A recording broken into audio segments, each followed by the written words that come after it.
I equal V by R. అది గుర్తుంచుకోండి చాలు.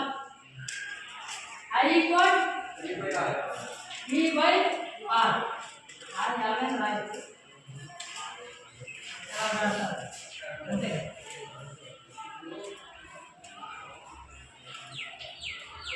వోల్టేజ్ కావాలంటే I into R చేయండి.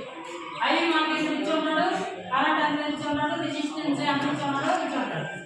మరియు ఇప్పుడు కరెంట్ అనేది 10 ఆంపియర్స్ ఇచ్చాడు, రెసిస్టెన్స్ అనేది 8 ఓమ్స్ ఇచ్చాడు. ఓమ్స్ కి గుర్తు సింపుల్.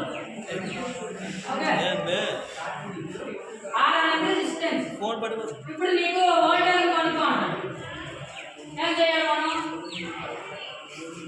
I into R ఎంత 10 into R ఎంత 8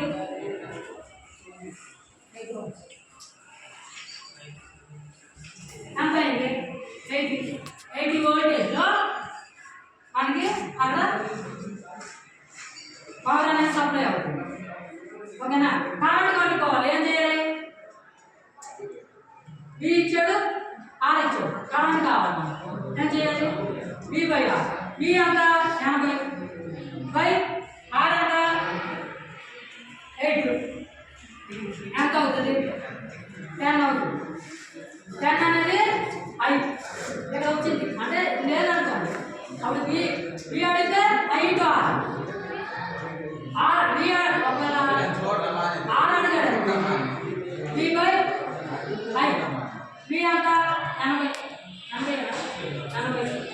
I ఎంత 10 ఎంత వచ్చింది? 8. R అనేది 8. అర్థమైందా? అది లెక్కలు చాలా ఇంపార్టెంట్. ఏం లేదు, పెద్ద చదువుకోవాల్సిన అవసరం లేదు. జస్ట్ V ఇచ్చాడు